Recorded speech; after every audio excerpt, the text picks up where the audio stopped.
নমস্কার। জয় শ্রী সীতারাম, জয় শ্রী সীতারাম, জয় শ্রী সীতারাম। তো সবাই কেমন আছেন? আশা করি সবাই ভালো আছেন। গুরুজন ব্যক্তিদের চরণে প্রণাম জানিয়ে শুরু করছি আজকের ভিডিও। তো আজকের ভিডিওর বিষয় হলো সংকট নিয়ে।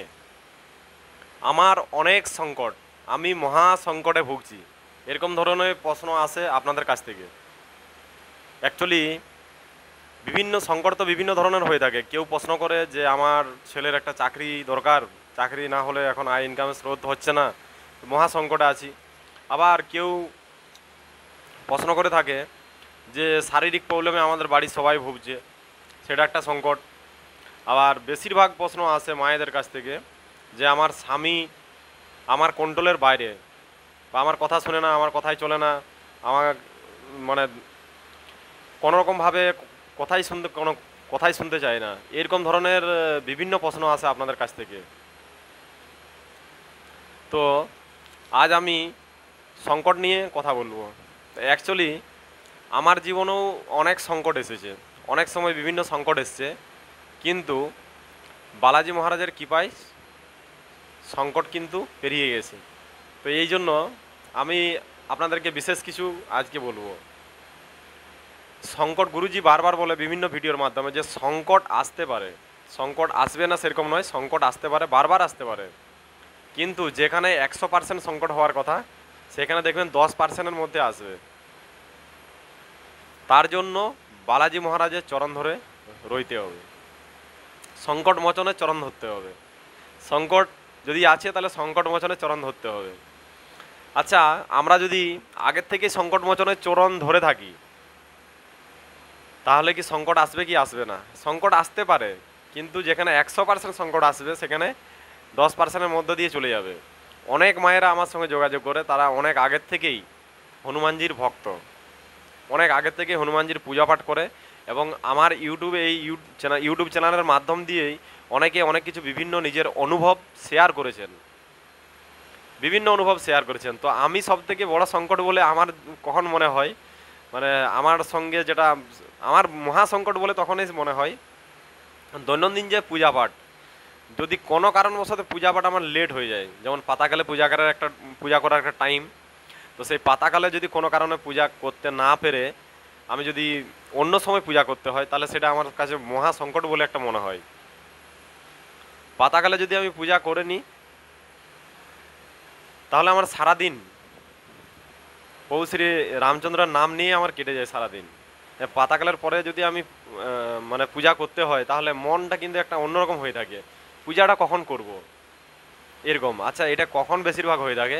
এটা বেশিরভাগ তখনই হয়ে থাকে যখন আমি বাড়ি থেকে বাইরে কোনো জায়গায় যাই, তখন এরকম ব্যাপারটা আমার মধ্যে হয়ে থাকে। তা আমি সেটাকেই সংকট মনে করি, তখন সংকট মোচনকেই প্রার্থনা করি যে আপনি আমাকে এমন একটা সময় দিন, আপনি আমাকে এমন একটা সময়ের মধ্যে আমাকে যুক্ত করুন যাতে আমি সেই সময় পূজা পাঠটা ভালো করে করতে পারি। ভগবানের কাছ থেকে ভগবানকে চেয়ে নেওয়া।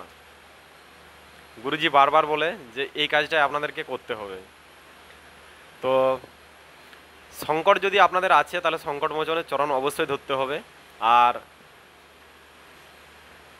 হনুমানজির কাছে, হনুমানজি তো অষ্টসিদ্ধি নবনিধিকে দাতা, মানে হনুমানজির কাছে যে অষ্টসিদ্ধি, মানে সিদ্ধি আছে এরকম ব্যাপারটা নয়, সিদ্ধির দাতা উনি, সিদ্ধির ভান্ডার আছে ওনার। ভালো করে যে ওনার পূজাপাঠ করবে এবং শ্রদ্ধা নিষ্ঠা ভক্তি অনুসারে গুরু পরম্পরা অনুযায়ী যদি ওনার পূজাপাঠ করবে তাহলে নিশ্চিত রূপে উনি সিদ্ধি পাবেন, যে কোনো সিদ্ধি আপনি পেয়ে থাকবেন। তো অ্যাকচুয়ালি হনুমানজির হনুমানজিকে যে পূজাপাঠ করবেন দৈনন্দিন জীবনে, হনুমানজির চরণ ধরবেন, তাহলে কি কি দরকার আপনার দৈনন্দিন জীবনে, আপনার কি কি লাগবে? বিশেষ কিছু কিন্তু লাগবে না, খুব যে বেশি কিছু টাকা পয়সা খরচা করতে হবে সেরকমও নয়। যদি আপনাদের কাছে কিছু না থাকে তাহলে কি করবেন? আমার কাছে এরকম ধরনের অনেক প্রশ্ন আছে, এই ভিডিওটা কিন্তু সম্পূর্ণ দেখবেন, ভিডিওটা সম্পূর্ণ দেখলে অনেক কিছু জানকারি পাবেন। আমার কাছে এরকম ধরনের বহু প্রশ্ন, অনেক মানুষ প্রশ্ন করেছে যে আমি দীর্ঘদিন ধরে, দীর্ঘদিন নয়, দিন তো বলা হয় একটা বিশেষ কিছু দিনকে, কিন্তু দীর্ঘ বছর ধরে আমি হনুমানজির পূজা পাঠ করে যাচ্ছি, কিন্তু আমি কিছু লাভ পাচ্ছি না। এখন কথা হচ্ছে আমিও দীর্ঘদিন ধরে, দীর্ঘ বছর ধরে আমিও হনুমানজির সঙ্গে জুড়ে আছি। কিন্তু আমি বিভিন্ন জায়গায় বিভিন্ন পূজারীদের কাছে ছুটে গেছিলাম যে প্রভু আমাকে এটা বলুন, গুরুজি আমাকে এটা বলুন যে আমি পুজো পাঠটা কীভাবে করব। ওনারা বলে বাস চান টান করবেন, ধূপ দ্বীপ জেলে হনুমান চল্লিশা পাঠ, এটাই পুজো পাঠ, এইভাবে আমাকে বিভিন্ন জায়গায় বলতেন। তো আমি ওইরকমভাবেই করতাম দীর্ঘদিন। তো যখন বাগেশ্বর ধামের সঙ্গে জুড়লাম, যারা কিন্তু বালাজির ভক্ত, প্রভু শ্রী রামচন্দ্রের ভক্ত, হনুমানজির ভক্ত দীর্ঘদিন ধরে, তারা কিন্তু বালাজির সঙ্গে, বাগেশ্বর ধামের সঙ্গে অবশ্যই তাদের জোড়া দরকার। কেন জোড়া দরকার? বাগেশ্বর ধামের সঙ্গে জোড়ার পরে আপনারা একটা অন্যরকম অনুভব তৈরি হবে আপনাদের মনে, অন্যরকম, এবং অন্যরকম অভিজ্ঞতা পাবেন আপনারা। অ্যাকচুয়ালি হনুমানজির যে পূজা পাঠ করে আরেকজন সাধারণ মানুষ, দুজন মানুষের মধ্যে কিন্তু একটা পার্থক্য আছে। পার্থক্য সচরাচর দেখা না গেলেও সচরাচর দেখাও যায়।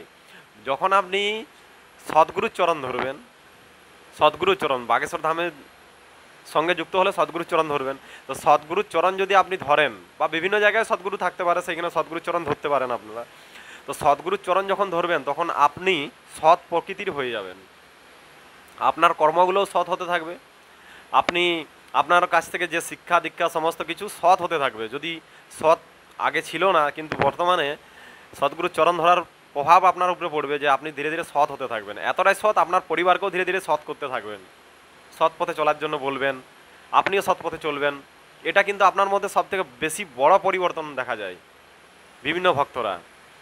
আর অ্যাকচুয়ালি আমার ইউটিউবের মধ্যে বহু মানে অনেক মানুষই দেখে থাকে ভিডিও, যারা চরণ ধরার চেষ্টা করছেন, বা চরণ ধরেছেন, বা চরণ ধরবেন বলে ভাবছেন হনুমানজির। তো বালাজির চরণ ধরার জন্য ভাবছেন, তো সেইরকম বহু মানুষ জুড়ে থাকে। তো অ্যাকচুয়ালি বালাজির চরণ ধরলে আমাদেরকে কি কি লাগবে, কত এক্সট্রা খরচা আছে, বিভিন্ন মানুষের মনে তো এটাই প্রশ্ন হতে পারে। না, আমার মনে হয় খরচা সেরকম কিছু নয়, কিন্তু সময় দিতে হবে আপনাকে। সময়, পাতাকালের সময়টা দিলে সব থেকে ভালো। ধূপ দ্বীপ, একটা প্রদীপ জ্বালবেন, ধূপ জ্বালবেন, তিলক চন্দন এগুলো করবেন। আর যদি কিছু না থাকে, অনেকের বাড়িতে ফুল থাকে, আর অনেকের তো ফুল থাকে না, ফুল যদি নাও থাকে কোনো অসুবিধা নেই, তুলসী পাতা যদি থাকে তো ভালো কথা, যদি নাও থাকে কোনো অসুবিধা নেই, ঠিক আছে। আর হনুমান চল্লিশার একটা বই দরকার, হনুমান চল্লিশা পাঠ যে করবেন তার একটা বই দরকার। আর কি লাগবে? আর যদি আপনি বাগেশ্বর ধামের সঙ্গে যুক্ত থাকেন, তাহলে কিন্তু সেইখানে দীক্ষায় দীক্ষিত হয়ে যাবেন, এবং সেইখানে যে গুরু পরম্পরা, সেখানে যে বাগেশ্বর ধামের নিয়ম, যাতে বালাজির সঙ্গে শ্রদ্ধা ভক্তিভাবে আপনি জুড়তে পারেন, তো সেইভাবে শ্রদ্ধা ভক্তির সঙ্গে জুড়ার জন্য আপনি ওখানের যে নিয়ম, ওখানে আরজি বাঁধবেন, যাতে আমি হনুমানজির সঙ্গে শ্রদ্ধা ভক্তির সঙ্গে নিষ্ঠার সঙ্গে আমি জুড়তে পারি।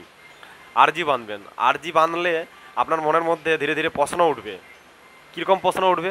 প্রশ্ন এটাই উঠবে যে আমি বিভিন্ন পূজার ব্যাপারে জানতে চাই, বিভিন্ন মানুষের কাছে যারা জ্ঞানীগুণী ব্যক্তি হবে, তো সেইরকম ব্যক্তিদেরকে আপনি যোগাযোগ করবেন যে আমাকে এই ব্যাপারে কিছু বলুন, ওই ব্যাপারে পূজা পাঠের কিছু বলুন।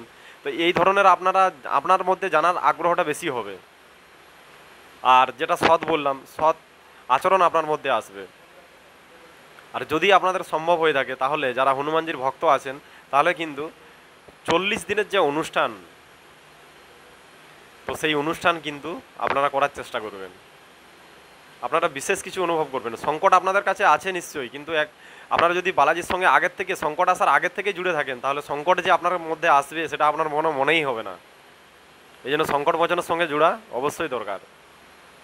যারা যারা বালাজির ভক্ত বা বালাজির ভক্ত হতে চাইছেন বা বালাজিকে ভালোবাসেন, তাদের বালাজির সঙ্গে জোড়া অবশ্যই দরকার।